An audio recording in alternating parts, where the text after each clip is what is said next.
4th, 2020, I had several flashbacks. The mission statement was the first.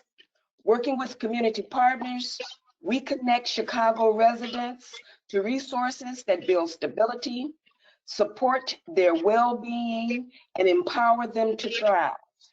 In 1976, I said in a parent-teacher meeting that was disastrous, think wanting to scream out loud. Think of a cadillac bugs crawling all over your body. I had to attend the meetings. Leaving was not an option. I had to attend the meetings to ensure that my child was well educated. I went to the library and looked for books. Came back, shared the information in those books. It did not work. I went to Kroc and Brentano's, and back in those days, in 1976, you didn't have the leisure of sitting in a chair, drinking coffee, and leisurely flipping through a book. I went through every book that they had on meeting planning until I saw Robert's Rules of Order, 800 pages, tiny font, but I learned those rules. And rules helped propel my professional career. I learned to collect data. I learned to wait 24 to 48 hours before responding to hot button issues as it relates to knowing the rules. Next slide. We have rules because we don't always agree. We should all try to agree, but sometimes we can't. So we vote, and the majority vote prevails. When there are more than 6 passionate people in a meeting, you will see that the need for at least some for formal control. Too many people may try to talk at once. Some may not get a minute to speak. Some will not get a word in edgewise. To present this, you will need to pick a person to chair the meeting. For the CPPC, Nikki is that person. Nikki, or the chair, designates who may speak at any given time, and to see that the discussion narrows down to specific, precisely worded proposals. And I hope no one is trying to copy or to take notes on what I'm saying. 95% of what I am sharing with you is in your book, Robert Rules of Order in Brief. And I also have a handout for you after this presentation. We're never going to get total agreement. 1 or 2 people are always going to dissent. But you need to have rules. When the gathering reaches a size of the CPPC, the meeting becomes full scale with the need for tighter, more formal, more carefully developed control. And at this time, it appears a bit contradictory because in order to preserve its freedom to act, and it being the CPPC, the body must impose some regulations. Those regulations are the rules. The needed rules must not only keep order, more importantly, they must do things in a way that's fair to everyone taking part in the process. In this, there's more to it than meets the eye. And in every edition of Roberts that I've had, from the 7th edition to the current edition, we talk about fairness, we talk about equity, and we talk about the need for rules. The body will develop the need for the rules. Next slide. The highest, well, in your case, not highest order, because your highest order is the Head Start regulations. But your bylaws rank high. Your bylaws should describe the group's purpose, talk about how members are selected, what members should be able to do. There are sections on offices, committees, quorums, how to set up your executive board, who is composed of your executive board, and who is composed, and the CPPC membership. It provides for nominations, how nominations and elections are to be conducted. You have a set of bylaws that are being worked on now, and it's a wonderful, wonderful process. Next slide.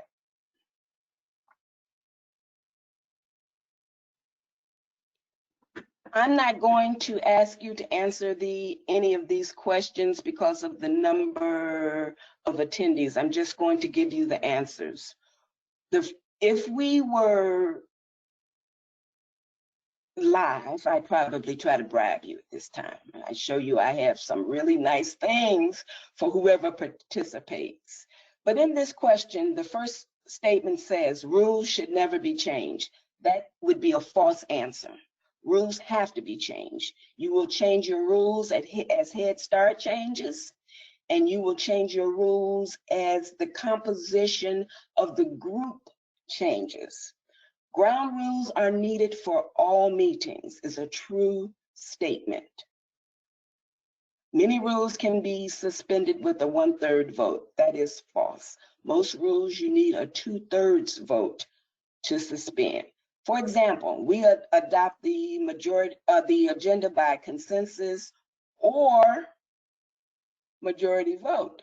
But if you want to change that agenda, it's going to take a 2/3 vote because you are suspending something you said that you were going to do. Next slide.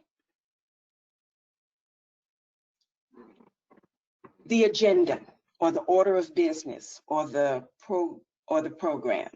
We teach people to use Mrs. Sun, the mnemonic Mrs. Sun. The M stands for the minutes. R, the reports of your standing committees as listed in your bylaws. The first S is for the reports of your ad hoc committee. We call them special committee reports, but it's ad hoc. The second S is your special orders. And again, all of this information is in Robert's Rules of Order. The second S stands for your special orders. Those are the items of business that must be conducted at a certain time. For the CP, you have when the grants are due, when you have to vote on the budget, when you have to send information up the chain of command, when you have your election. Anything in the bylaws that states it must be done during a certain quarter or during a certain month becomes a special order for that meeting, and you should do it during that meeting. In the event that you can't complete all of your business as it relates to special orders, you need to adjourn that meeting and do what we call fix the time to which to adjourn, which is just a continuation of the same meeting. In the event, when you finish everything, of course, you don't have to worry about an adjourned meeting.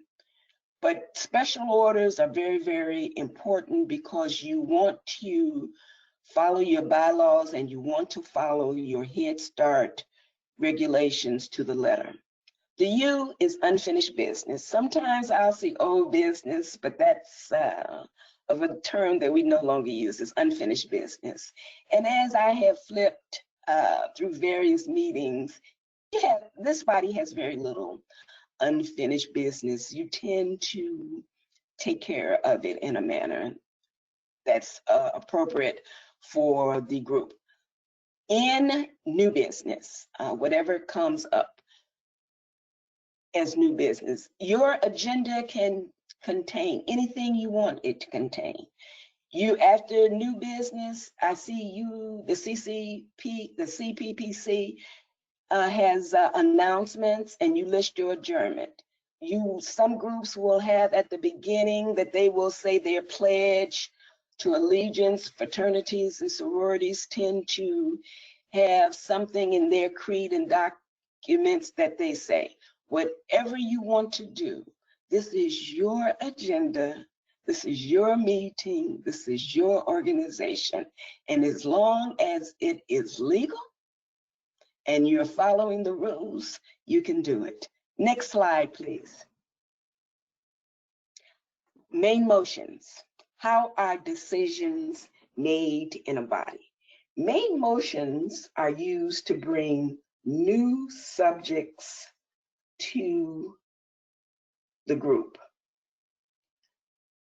Someone will get up, they will be recognized by the chair, and they will say, I move to, or I move that. Another member will second that motion, and the member who seconds the motion need not be recognized. The next step is the chair states the motion. It is moved and seconded that. She he repeats the motion, and then you debate. There's some, then you debate. There are some motions you can't debate, but the main motion you can debate. The members debate in what we call in alternating fashion. We do pro, con, pro, con. When it seems that everybody is for, that's a technique the chair can say, is there anybody who wishes to speak against the motion? Pause. Hearing none, she puts the motion to a vote. If the motion, and if everyone is speaking in favor of that motion, that motion is going to pass, especially after she asks for anyone to come to the mic or anyone to speak against the motion. After you vote, the chair announces the result of the vote. She announces what actions you should take as a result of the vote. The main motion are always debatable. They require a majority vote to pass. You can amend a main motion. Next slide. Poll. You're going to select the best answer, and number 1 is the correct answer. A motion is a formal proposal by a member in a meeting that the group takes certain action. A motion can never be debated. That is false. A motion is never stated by the chair. That is false. Main motions are always debated. Next slide, please. Amendments. An amendment is a change to a motion to improve it or to make it more acceptable. It is made by saying, I move to amend. Whatever you move to amend, all amendments must be germane. Germane is closely related to closely related to the motion under discussion. That's the best way that I can explain germane. It has to be related to in some form or another. And a primary amendment can be amended by a secondary amendment, but most times bodies don't do that. We just go on and use that primary amendment, but you can use a secondary amendment. Next slide, please.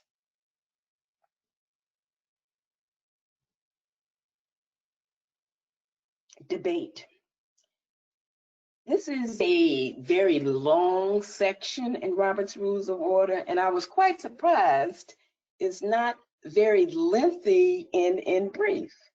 But when we debate the ideas and issues. not personalities or motives. We stick to the subject, as I have said. The remarks must be germane. You direct your remarks to the chair, not to other members. There's a preference in debate. The maker of the motion is usually recognized first to speak. After that, as you raise your hand and you are recognized by the chair. And I mentioned that in debate, when we're debating a motion, we alternate between the pro and con. Speech limits apply if you choose to have speech limits apply. Roberts, in your bylaws, I see that the chairperson has a 3-minute limit on comments that she or he will make. We need to look at group rules. How much time do you want to devote to a new motion? Rule of thumb is 15 minutes for the entire motion, including 2 minutes for speeches made by the members. And the reason for that is, in our wisdom, we have never changed what Roberts said over 100 years ago. According to Robert's Rules of Order, a member may speak twice on any debatable motion. That's still the same. Each speech may be up to 10 minutes. So imagine you have 10 people who can speak 20 minutes on a motion. That takes up your meeting. So I want to say 99% of the groups that we work with have limits on speech and debates. You have to set limits with your agenda. Agendas are timed, and there should be a limit on discussions. There are 2 motions that you can use that can stop, limit, or extend debate. You can use the previous question. If you're just really tired of debate and you feel, God, we don't need to use these 15 minutes. The chair cannot just stop debate. One member cannot stop debate. It takes 2/3 of the members present and voting to stop debate. You can extend the time you set for the motion. If it's something that the group is passionate about and they are coming with facts that need to be considered, facts, not conjecture, you can move to extend that debate. And that also takes a 2/3 vote to adopt. There are some motions that are not debatable. The previous question is not debatable. You're not going to debate whether you want to stop debating, but the majority of our motions, of our 13 ranking motions, are not debatable. We only have 5 of our top motions that you debate. Next question. Next slide, I'm sorry, Tom. Next slide. This would be a poll. The question relates to debate. People can talk as long as they wish. False. There are time limits on debate. True. You can debate each motion. False. Every motion is not debatable. And there's a strategy to that. Next slide, please. We have 6 common motions. Adjourn, and we generally use adjourn when all the business is finished, or we use adjourn if the meeting is going on and on and on, and we are like 2 hours past ending time. Most people move to adjourn. Most people move to adjourn 30 to 45 minutes after the time set for the meeting, the ending of the meeting. But I've been in some where it took 3 to 4 hours to adjourn. Recess. A recess is just a short break in the meeting. to take care of personal business. Is a strategy is you recess the caucus. The motion to refer is when you want more information on a subject, when you want the body to be able to look at different alternatives. You refer the matter to a committee. Refer. Postpone definitely is when you set a time. We are going to postpone this motion to so and so and so, or we're going to postpone this motion to the next meeting. We're going to set an adjourned meeting and postpone this motion to that meeting, or we're going to call for a special meeting and postpone this motion to that meeting. That's generally when you use postpone definitely. And when you use postpone indefinitely and you postpone definitely, I'm sorry, I misspoke.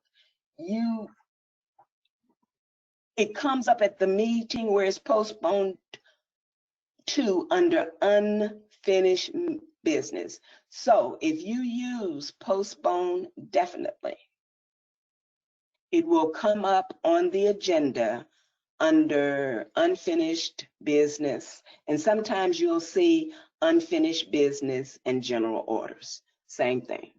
Postpone indefinitely.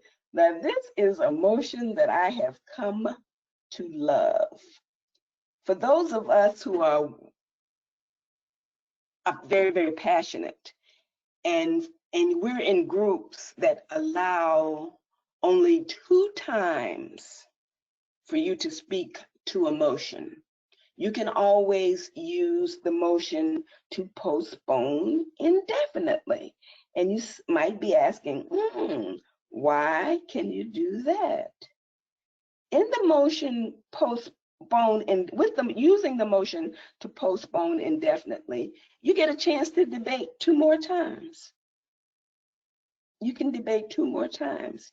The motion postponed indefinitely is also used to drop a main motion without a direct vote on it. It's a good motion to know. Call for orders of the day. We use that. We've gone off track. We've talked about wagons when we should have been talking about how deep are we going to plant this tree. We are so far off subject and no one really knows what's going on. You call for the orders of the day to get back on track. Next slide, please.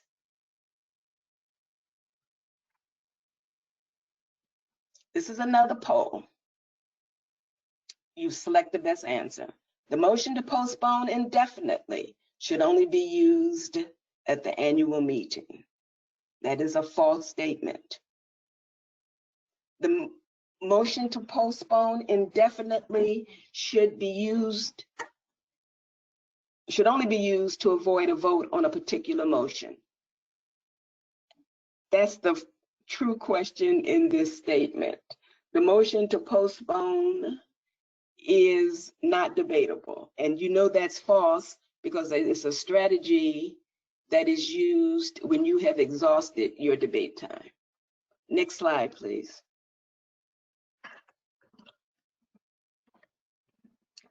Voting. We know that voting is very, very important. Many times you'll hear the majority vote as 50+1, or you will hear that the majority vote is only those who voted. The majority vote, as defined by Robert's Rules of Order, is more than half of the votes cast by persons entitled to vote. A 2/3 vote, just what it says, at least 2/3 of the votes cast by persons entitled to vote, and it's always present and voting. We know that you use voting to make decisions, and you use voting in elections. If you have an uncontested election, or if you think you will have an uncontested elections in your organizations, I'll come back to that.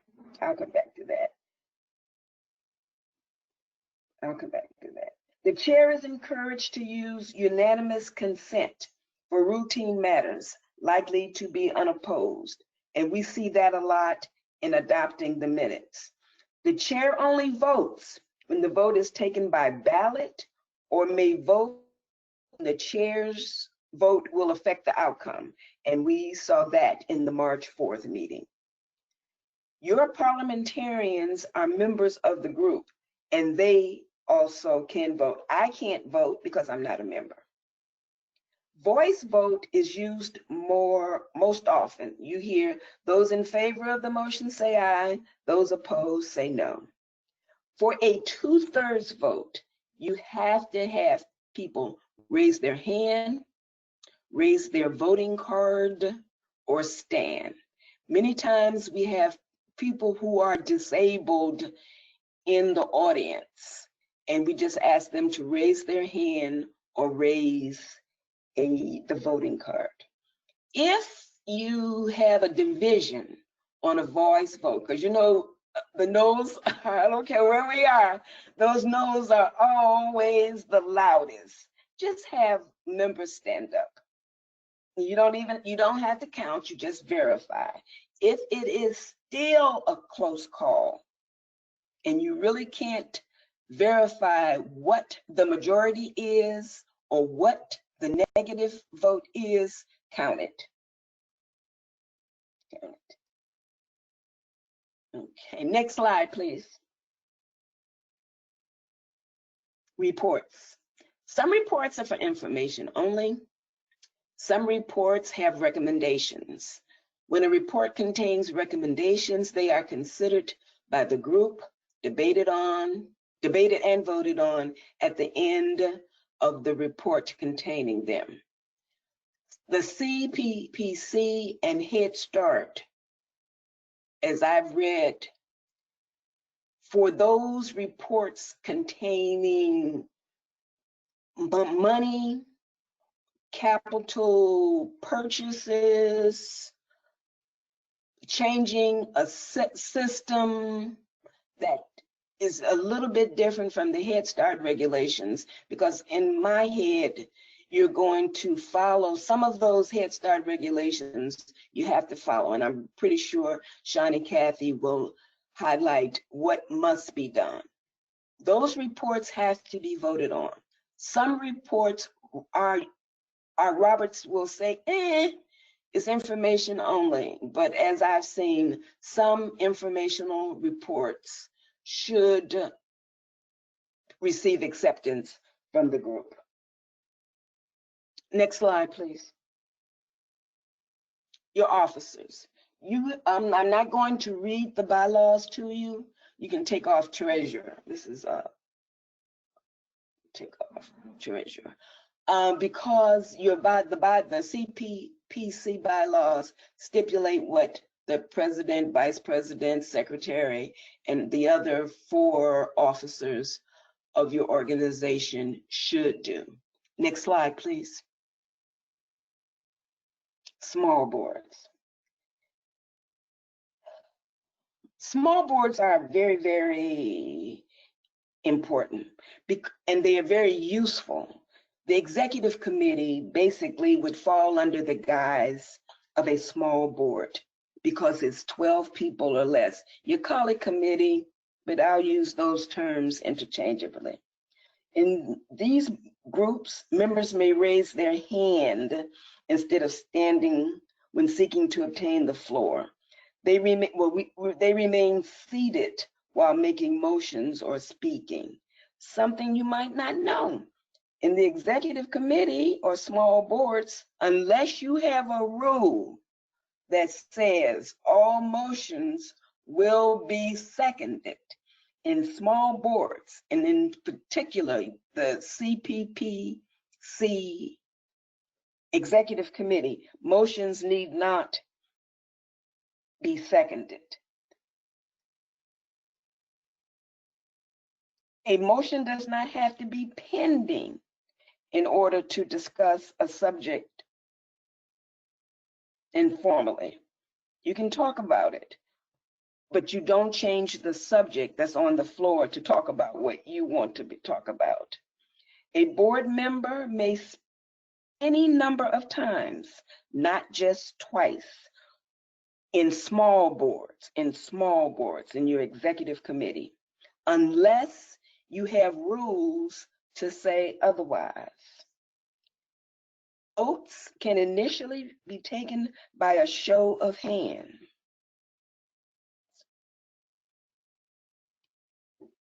If the chairman is a member of the board, he or she, without giving up the chair, can participate in debate, make motions, and vote on all questions.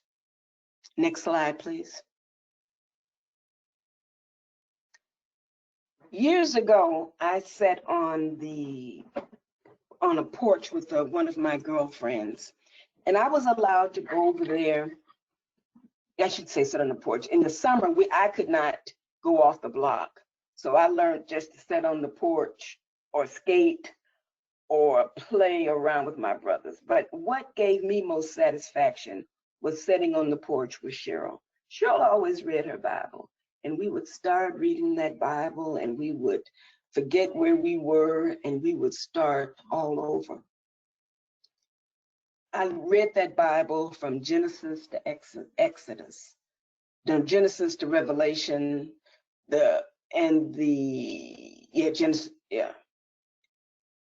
Genesis to Revelations. From Genesis to Exodus, I learned an appreciation because it gave a foundation. It gave the ground rules for life, and that was in my head anyway. Years later, I didn't have my Bible. I didn't bring it to church with me.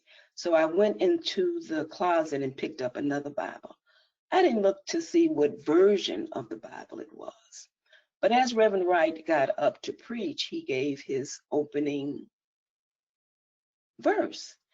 And I'm reading in the Bible and I'm thinking, oh my God, this is not stating what Reverend Wright is saying right now.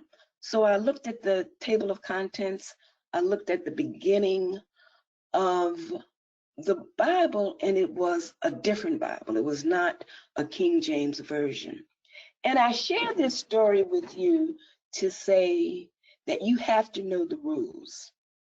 You have to know your Head Start rules. You have to know the bylaws. You have to know the ground rules, because that's the only way you're going to be informed. You need to really be able to answer any question as it relates to those rules. I cannot stress that enough. I would invite you, each of you, and I know this has been fast, to let me know what you need to learn. This is my email address. I would also like to train on my time, on my dime, your time, interested members to become parliamentarians. I shared with you that it was a group such as this that helped me to thrive. From my involvement with parent-teacher meetings and my involvement with Robert's Rules of Order, I've learned about communication skills. I've learned how to effectively craft those messages to other people. I've learned what is proper attention. How are you attentive to the most vital components, enabling you to engage in positive communication. I've learned listening sets the base for any type of communication that you're going to have. From my parent-teacher meetings and Robert's Rules of Order, I've learned correct translation. It is critical to others receiving your message to understand those intentions. And you have to be authentic, genuine, in addition to knowing those rules. We want our children to thrive. So we operate with the best of intentions. What is best for our kids? We start always on a positive note. That positive note sets the pace for effective messages later on. You not only build healthy relationships, but it also makes a way for better communication. I learned kindness and respect, literally. I wanted to scream in a lot of those PTA meetings, but I knew that I would be asked to leave or I might end up in full leather restraints. Those meetings back in '76 really got on my last nerve. I learned that every individual is an entity and has opinions and a view of his own, but the majority rules. And that you have to come with the right attitude. You have to come with the right attitude. Robert's Rules of Order and my base in my parent-teacher meetings overarched all 5 of my careers that I've had since 1976. You have to know those rules. You have to know what the subject matter is, and you have to know what the residual effects are on everything you do. How is it going to play out in the best interests of our children? Madam Chairperson.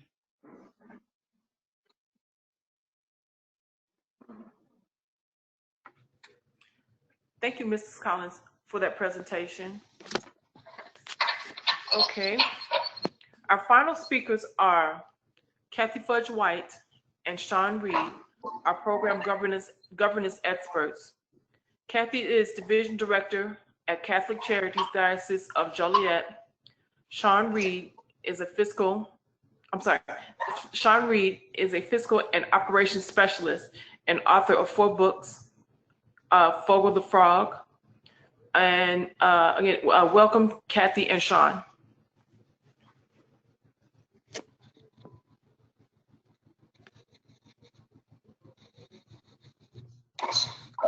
All right, good afternoon, everyone. This is Sean Reed, and we're going to begin shortly. I just want everyone to know that if there are questions, please raise your hand, and we'll try to make sure that we address them. Can everyone see the screen okay? Everyone can hear me okay? Sean, this is Thomas from DFSS. I can see your screen, and if I could add, if people want to type in to their dashboard, it may be easier to raise a question throughout the presentation, so then you have access to these questions. You can type them into your chat. Just a little tip there for everybody. Okay, thank you. Thank you. And presenting with me today, my co-presenter is Kathy Fudge White. Kathy, if you want to introduce yourself. Sure. As Nikki said before, I am currently the director of Catholic Charities in Joliet. I have been there for 24 years. I am a staunch advocate for early childhood and family support programs. I'm also on the board for the Illinois Head Start Association, and I have been the president, still currently the president of the Region 5 Head Start Association. So Head Start is a true passion for me, and I am elated to be here today with Sean and to talk about program governance. Program governance is keystone of the Head Start performance standards, and program governance is also the keystone for parent involvement in ensuring that parents are truly empowered in the process of being in their child's educational process, as well as having a voice in the Head Start program.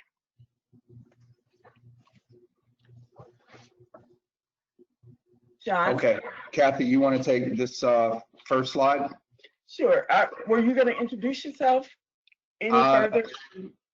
No, I think I'm good. Just for the sake of time, I've met most of the people from this policy council in previous meetings, so I didn't want to bore them with talking about the things that I've done. I want to get right to it, and I know Mary is anxious to ask some questions, so I want to be respectful of Mary and Nikki, who I know will have some questions through this presentation. Okay, that's fine. So as I was saying just a minute ago about parent empowerment, that it is extremely important that parents are involved in the decision-making process, which begins at the Parent Center Committee level, also at the parent committee level, and as we work our way up to the parent policy level. And parents are the first teachers of their children and also their primary educators. So definitely we want to keep that in mind. And that is what was in mind when the Head Start program first came into being and began back in 1965. You can go to the next slide.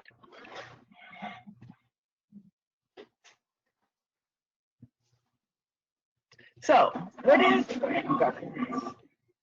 So it is the formal structure that provide parents and the community representatives with the authority and opportunity to participate in shared decision-making concerning program design and implementation. So what does that mean? That means, again, that you have a voice. And so if you see that there's something going on in the program that you think can be done better, or you have an idea of how things can be done differently, as a parent, you have that opportunity and option to be able to provide those ideas to your program. So again, you're working together with the staff and also decision makers in the program. That is part of program governance. Next slide, please. Let me add something here to Sure. what Kathy just said. The piece about working cohesively with the staff is a very important component of what she just said, because oftentimes there are things that your parent and community representatives are not responsible for coming up with management processes, etc. And so there'll be a lot of instances where the Head Start management team will bring things to you for your input, for your review, for your analysis, and oftentimes for your approval. So that kind of furthers the opportunities for you to be involved in the shared decision-making as it relates to the program design and implementation. I just wanted to make sure that we kind of drilled home that point of working cohesively with the management team and the Head Start management staff, because they'll bring more things to you from their way because of their day-to-day business operation responsibilities than what you'll take to them. but there'll be plenty of opportunities for you to bring things to their attention as well. Absolutely. And then what you want to keep in mind is that you're working together as partners. And so therefore, anything that you are approving, you should receive prior to a vote meeting. You should be involved in the input and review and also the approval process. So when we think about the Policy Council members, the requirement for the Policy Council members is that they must have children that are currently enrolled in the program, and also community representatives should be coming from the community. And community representatives can also include former Head Start parents. Now, as it relates to community representatives, there are several ways that community representatives come to the attention of the council. So as parent members of the community, of the Policy Council, and you think about things in the community that can enhance and assist you. For instance, in a previous time as a Head Start director, I had a lot of parents that were transitioning from being in public assistance and having TANF benefits to self-sustainability and home ownership. And so there were a lot of things that we could not support and provide to them to the best of the ability that we could have. And so we went out and we solicited as a management team, and we found someone from a mortgage company, credit repair, that actually became a member of the Policy Council as a community representative.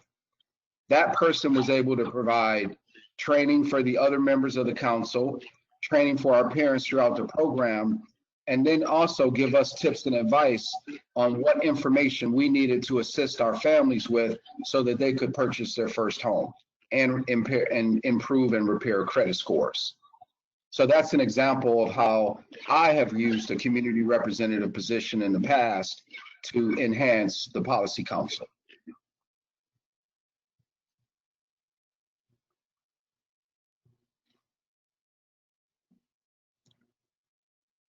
Okay, Sean, you want to take this slide? Okay, key individuals and group responsibility for Head Start decision making.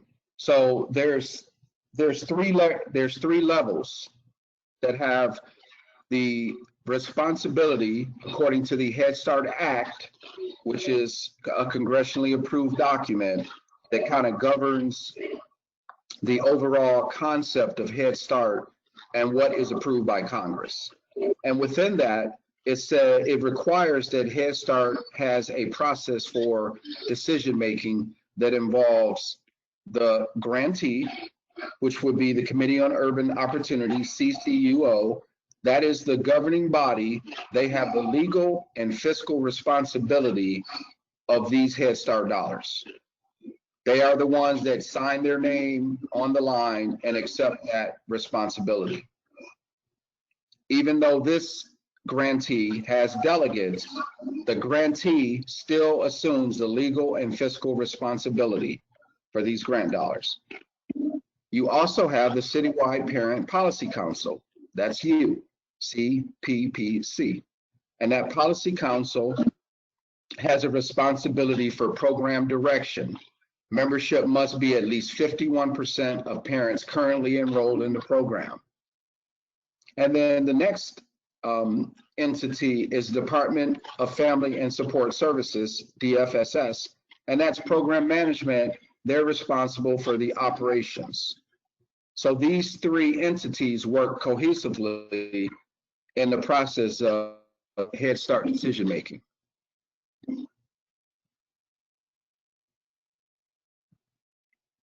Policy Council responsibility specifically. Under Head Start regulations, the Policy Council must approve and submit to the board decisions about each of the following activities. Activities to support the active involvement parents in supporting program operations, including policies to ensure that the Head Start agency is responsible to community and parent needs.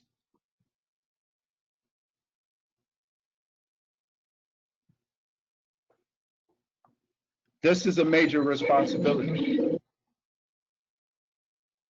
So when we talk about being responsible to community and parent needs, that derives from the community assessment, which provides you with information regarding demographics of who's residing in the communities that's being served, what challenges that families are having, the types of agencies that are located in those communities that can assist with providing families with services, and what additional services are needed.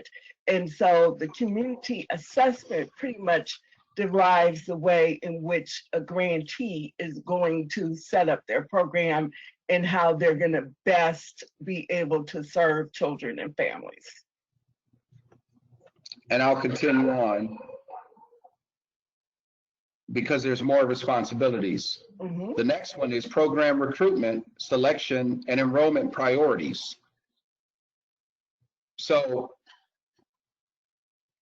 as the program develops recruitment and selection criteria, the Policy Council has a say in prioritizing those things that they feel should be weighted or scored as in the process of determining who's eligible for the program. Now, a basic tenet of the program is it's income-based. So that is a requirement as set by statutory language. It is also a requirement that children with disabilities, documented disabilities, are represented in the enrollment of every Head Start grantee. And there's other things that you could factor in. I have seen programs that were in a state that had a lead issue, and that Policy Council for that grantee changed the recruitment, selection, and enrollment priorities and elevated the children that tested positive for lead and made them a priority as a part of the enrollment process. So if that was identified either through medical records or self-disclosed, they made sure that those children received a priority for enrollment into the Head Start program, as an example. Also, sorry, Sean, I was going to say that also other priorities is homeless, children that are homeless, and also children that are in foster care. They have automatic priority in terms of being enrolled into the Head Start program. Applications, the next one, applications for Head Start funding and amendments to such applications prior to submission of the application. Basically, what that means is if a funding application goes in, it has to have Policy Council approval. It has to have Policy Council's review and analysis prior to that approval, before that grant can be submitted or that funding request. It doesn't always qualify as a grant. It could be a change of scope. It could be a cost of living. It could be supplemental funds.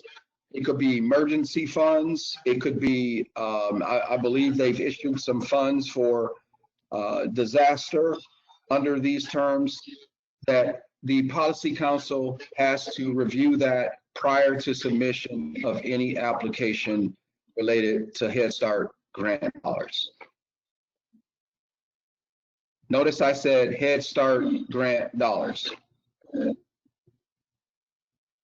next one, budget planning for program expenditures, including policies for reimbursement and participation in Policy Council activities. I've seen Policy Councils that have a reimbursement policy. I believe that you do have one for childcare.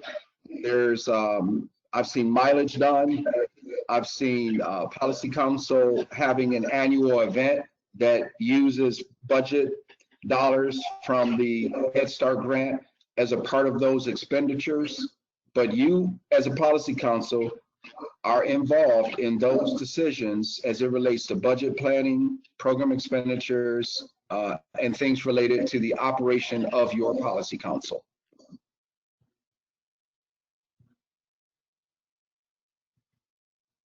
Additional policy council responsibilities. The bylaws for operation of the policy council. We have an active bylaw committee that is meeting weekly right now that is reviewing the current existing bylaws for this policy council. Right. The next one, program personnel policies and decisions regarding the employment of program staff consistent with the board's responsibility in this area, including standards of conduct for program staff, contractors and volunteers, and criteria for the employment and dismissal of program staff. This is something that would occur at the delegate level because the grantee delegates out those services, which is the same as like a sub-recipient contract, if you will. I'm making it a little bit simpler to understand for those that may not. So that's where the organizations that you represent are known as delegates. Right. And so those organizations right now, if there are staff that's coming in, the policy committee should be involved in the hiring process of those staff. The policy committee should also know about consultants that are coming in to support the program as well. Okay, and then the other thing I want to mention here, program personnel policies and decisions regarding the employment of program staff. So if your delegate is hiring a new Head Start director, someone from your policy committee should be a part of that decision or the hiring process, either the interview. It could be a review of applications, or I'm not sure how each delegate does it, but there should be a place where the policy committee, because you're a delegate, is involved in that process for the delegates that you represent. Developing procedures for how members of the policy council will be elected. And we've had some discussion about that as far as drilling that down through the delegates and ensuring that the delegates have that in place, as well as creating some uniformity to how we approach that. And we're also considering, based on the involvement of your policy council executive committee, to determine if we want to incorporate some of that into the actual policy council bylaws to help drive it down through the delegates. So that may be a lot to comprehend over an audio and a PowerPoint presentation, but I know the executive committee, I know they get what I just said because we've talked about this in previous discussions.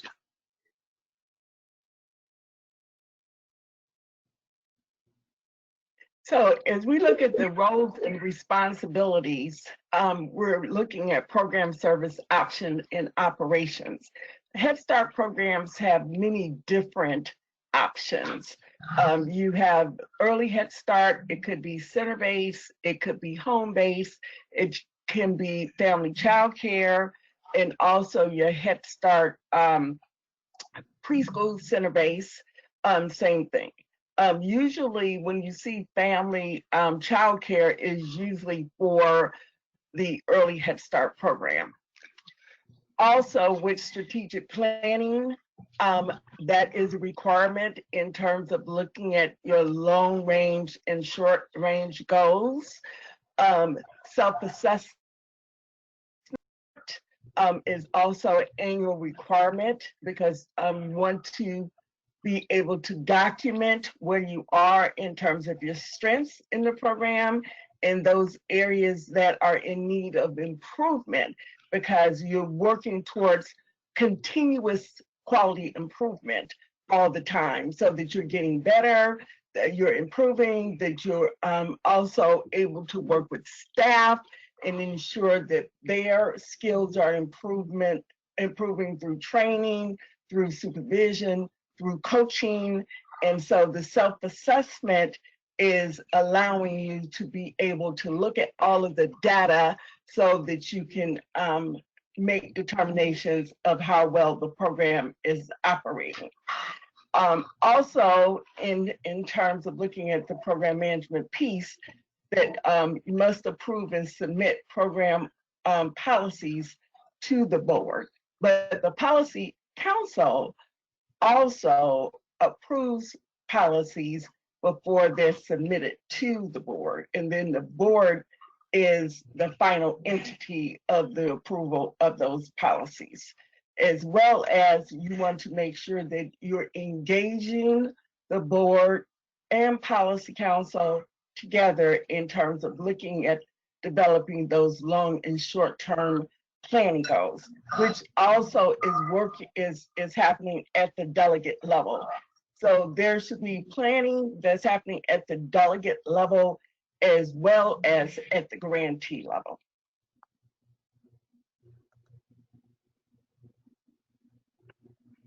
Sean, you want to take this one? Yes. So as a member of the Citywide Parent Policy Council, there are expectations for you as a member. The first one is attend the meetings. It is very important to attend the meetings. You're elected by your peers. You represent those children and families from your respective organizations. And attending the meetings is part of the requirement that you agreed that you would comply with and that you would actually participate in. The Policy Council is, as Mrs. Elia stated during her presentation earlier on parliamentary procedures, that it's a wonderful opportunity to learn and engage, and you never know the benefit of how being a member of the Policy Council can help you with something else later. So attending the meetings is very important. It also ensures that you're informed and you know what's going on, not only with your child, but also with the other children and families that you're representing from your respective delegate. It's important. Go ahead.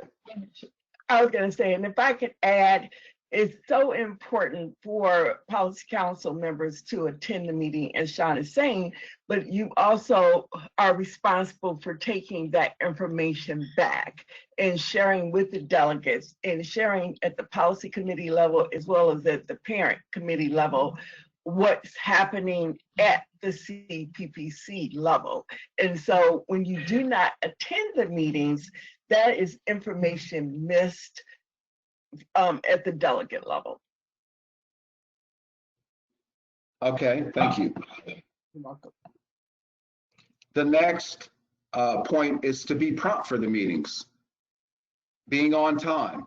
And we have had some discussions with the bylaws committee as we're looking at re-examining and reviewing and revising that document to possibly change the time. So at some point in the future, you'll be getting polled about what you feel is the best day and time to have that meeting and location. I mean, we're in the process of discussing all those things. Next, come prepared for the meetings. Information is provided to you prior to the meeting. Please review it prior to the meeting. If you have questions, everything that's provided to you, you can write on. If you are a person that doesn't like getting all the paper, you have options. You can either have them mail the packet to you, you can have them email the packet, but it's important to actually review the documents prior to the meeting so that you're ready. And if you have questions or points or comments that you want to raise, you know exactly when and where you can do that, so that the flow of the meeting can continue without you having to look for something that you want to bring up. Plus, when you come prepared for the meetings, it helps with the flow of the meetings, and the meetings can flow and be timely. The next thing, bring attention to agenda items. If there's something that you have a question about, you are well within your rights to ask that question particularly as it relates to things that are on the agenda for your policy council meetings. Also, you want to volunteer to serve on committees. Committees are extremely important. As you can see, for those of you who are serving on the bylaws committee meeting, that's an extremely important task that we are embarking upon. And so you want to have your voice heard. And if I can move to the next one, we want to be mindful and respectful of our peers. And so we should always keep in mind how we appear when we are speaking, and that we're always treating each other with dignity and respect at all times. You know, your ideas and your suggestions are very important. And so therefore, the way in which they're being presented is important for people to be able to hear and understand what you're saying. Let me add to that point, be mindful and respectful of peers. We can agree to disagree. We can disagree respectfully. We can have divergent points of view or opinions or beliefs and still be able to conduct business being mindful and respectful of others that are a part of the group. Next, contribute your ideas and suggestions. That's what this is all about. Head Start is an opportunity for you to actively be engaged in decision-making, in the education of your child, to be actively engaged in the process of implementation of these services for your respective organizations. So your ideas and your suggestions have value, and you are encouraged to participate and bring those to the forefront. Next, adhere to policy committee protocol.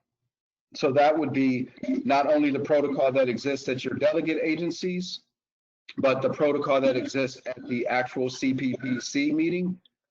And adhering to policy committee protocol, for instance, if there are things that you feel that you're not sure of who should know certain things, please reach out and ask those questions.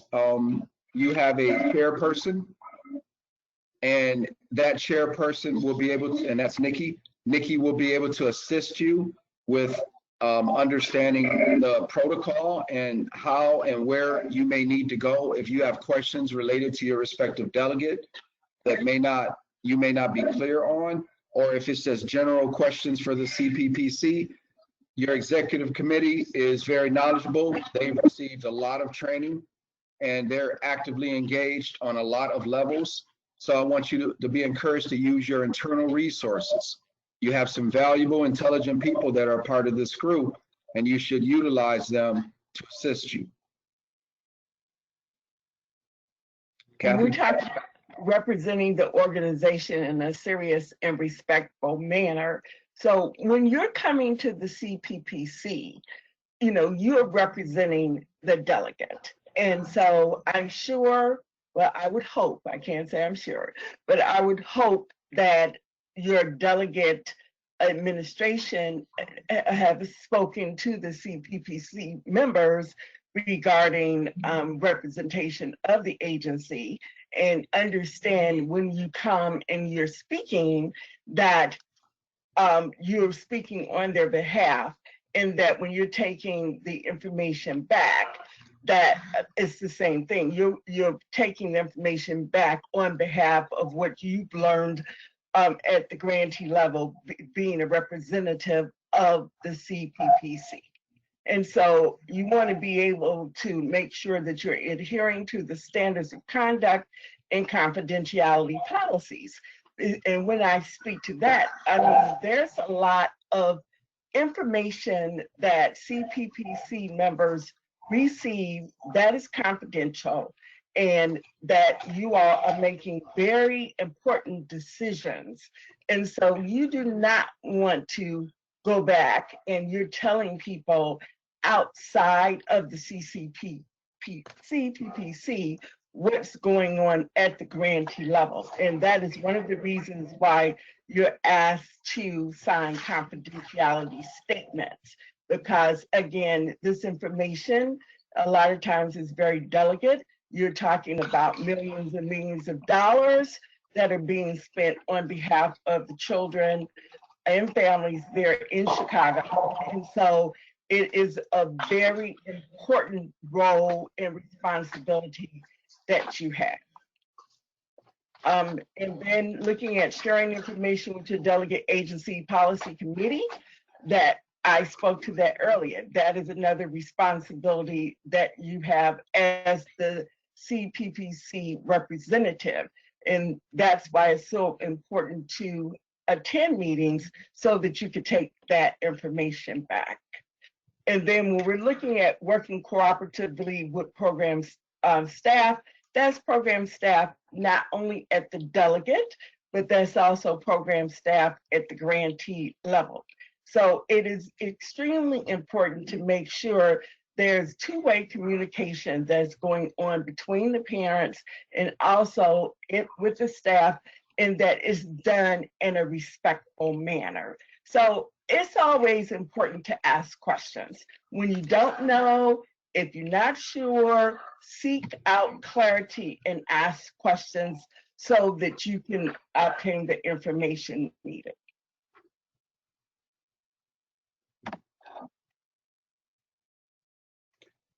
Head Start Act, governing body responsibilities. So this is this would be the grantee. Head Start assure active, independent, informed governance. They are responsible for selecting independent auditors.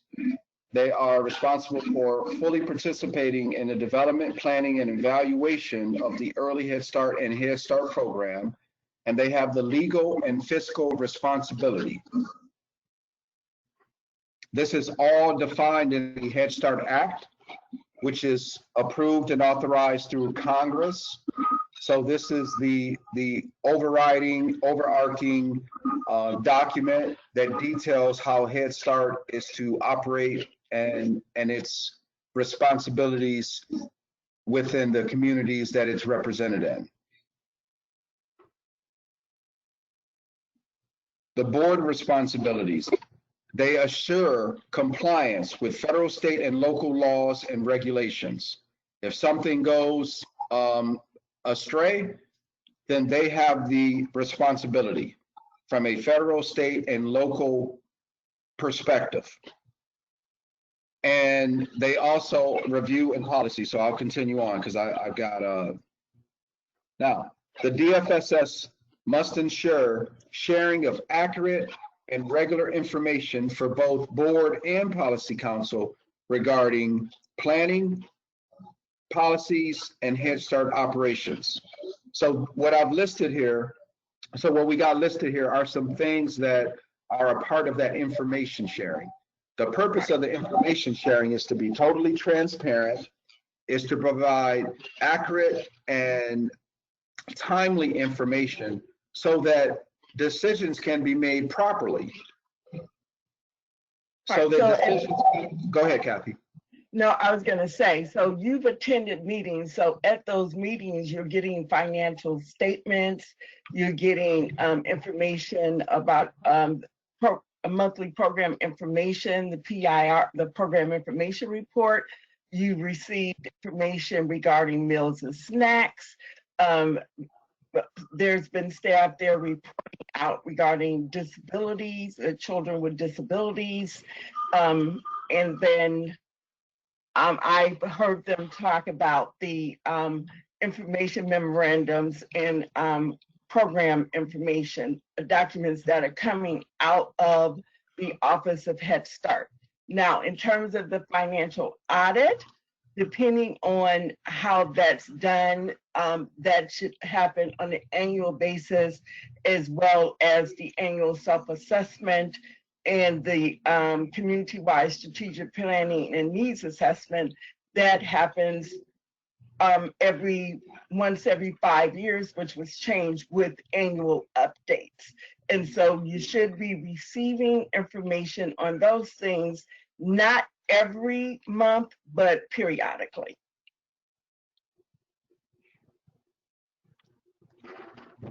Okay. Is there anything else in here you want to highlight, Kathy? No. Okay.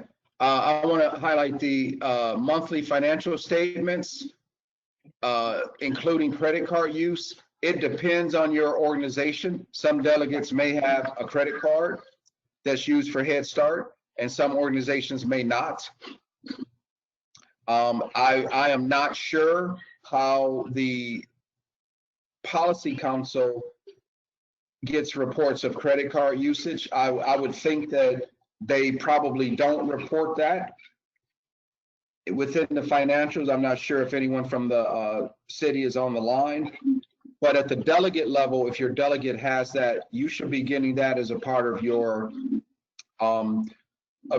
parent council. I mean, of your parent committee, I'm sorry. You should be getting that information there.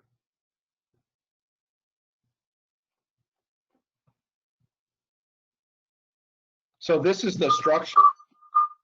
HHS, Health and Human Services, Head Start grantee, that's DFSS / the city. And then underneath that are delegates, and there's a lot of them. So you would be from an organization that would be Head Start delegate. And then some of the delegates have multiple sites, some only have one, some have a lot. So this just kind of gives you a visual of what the organizational structure is.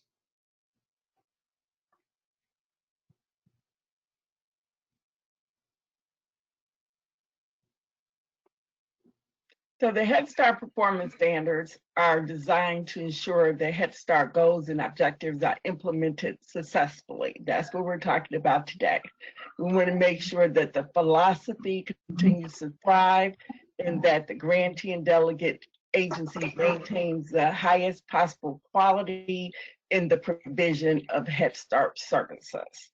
And so what Sean and I have been saying is that no one entity can do this alone, that you have the parents, you have the staff, you have administrators, you have the program governance, from the parent committee to the policy committee to the policy council committee and the governing board, all working together to ensure that there is compliance that's occurring in terms of the implementation of services that's being provided to children and families.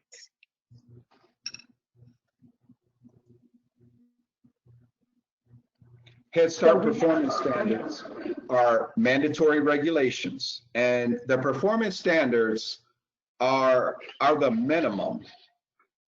Now, there's always the opportunity to exceed the minimum, but the Head Start performance standards are mandatory regulations that are considered the minimum.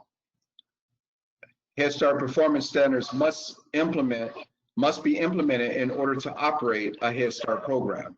So when you agree to accept the Head Start funding, you agree to follow the Head Start performance standards. The Head Start performance standards define objectives and features of a quality Head Start program. So if you're following the Head Start performance standards at a minimum, then your program should be a quality program.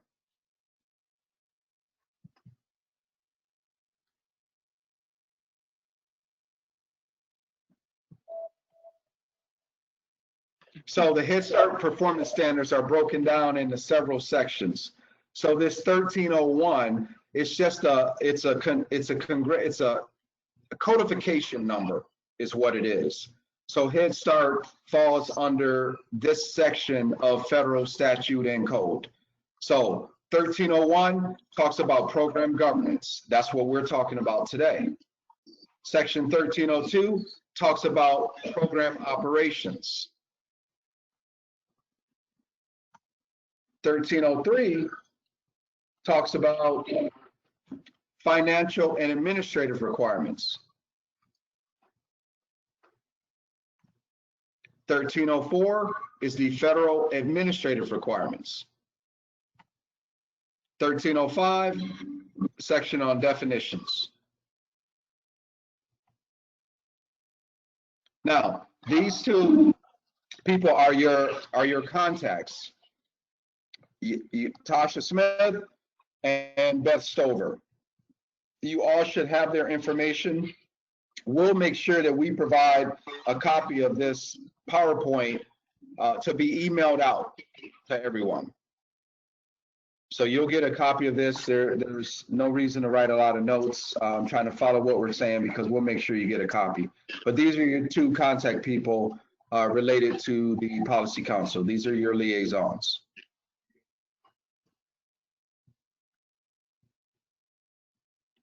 This is the website with the link. You should all have this information. This is just housekeeping on our end to ensure that you do have the contact information.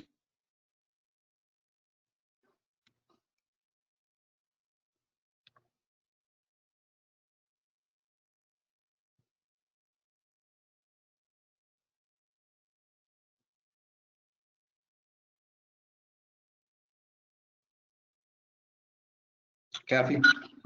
So in summary, the overall effects in a more informed board and policy council is what we're talking about to make sure that the program is going to be stronger and that the quality of services will be there. And also, especially looking at the ever-changing needs of our children and families. So as things come about, and I can use COVID as an example. COVID has changed our world.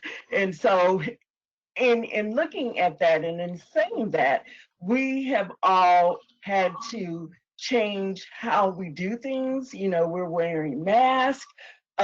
We're all looking at how we're going to bring families back into the programs, how they're going to be served, and the parents that's involved in parent committees and policy committees and in a policy council will be involved in doing all that, involved in looking at policies and procedures to ensure that the programs are going to be safe, that the programs are meeting CDC guidelines, and that is going to be appropriate for children and families and staff to be able to resume operations.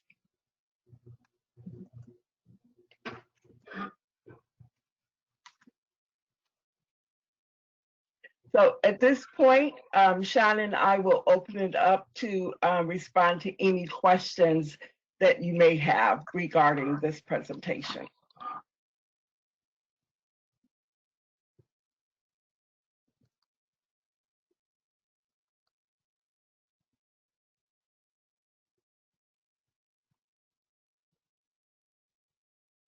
Thomas, do I need to make you? Yeah, if there's a question that's typed up, it would be on your end, you'll be able to see the questions. But so far, I don't see anyone with the hand raised or any questions. Nope.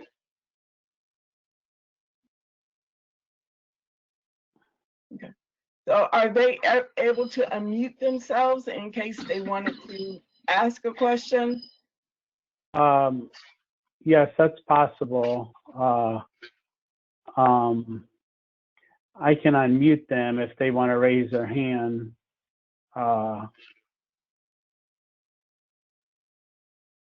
Otherwise, they can use their chat question box on their dashboard to write a question. Let's see. I don't see any questions. Up. I think I might see a hand raised. Let me go back to the attendees. Let's see.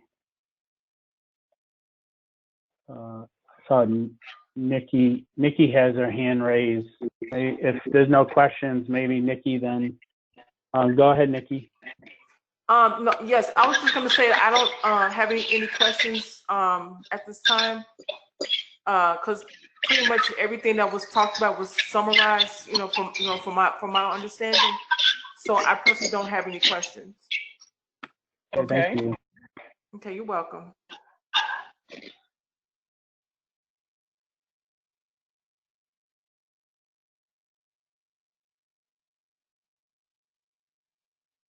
Okay, so Sean, did you have any final words that you wanted to share?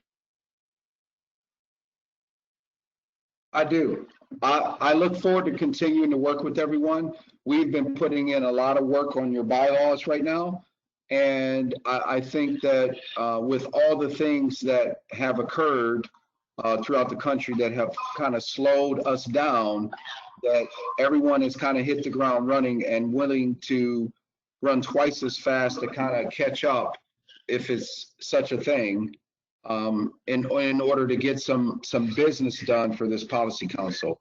So we do appreciate the opportunity to provide a training for you today. Again, we'll make sure that this gets in the hands of the people that can email it out to all of you, so that you will have an electronic copy of what was presented to you today. And we'll be around. So we'll be, once we reconvene and start having the actual meetings again, we'll see you all then. And until that time, I guess we're going to have electronic or meetings like in this platform moving forward. So until we meet next time, thank you for the opportunity today. Yeah, and thank you as well. I too appreciate being able to work with Sean and being able to work with all of you on this important work that we're doing on behalf of children and families. So I wish everybody a wonderful day, and until we meet again, I think we have meetings planned for next week with the executive committee. This is Tom. I don't see any hands raised or any questions. So if you want to conclude the meeting, Nikki, the training. Yes, I can go. Yes, I'll go ahead and do that. Again, I want to thank you, Sean and Kathy, for your presentations. Also, I'd like to thank Ms. Azella Collins for her presentation.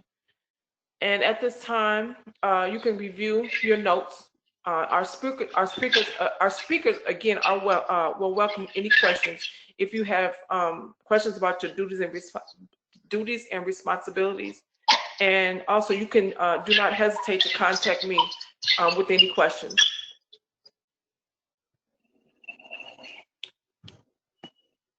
Okay, and the time now is 11:40.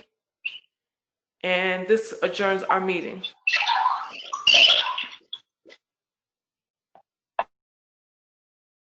Everybody have a good day. Great. You as well. Thank you. Welcome.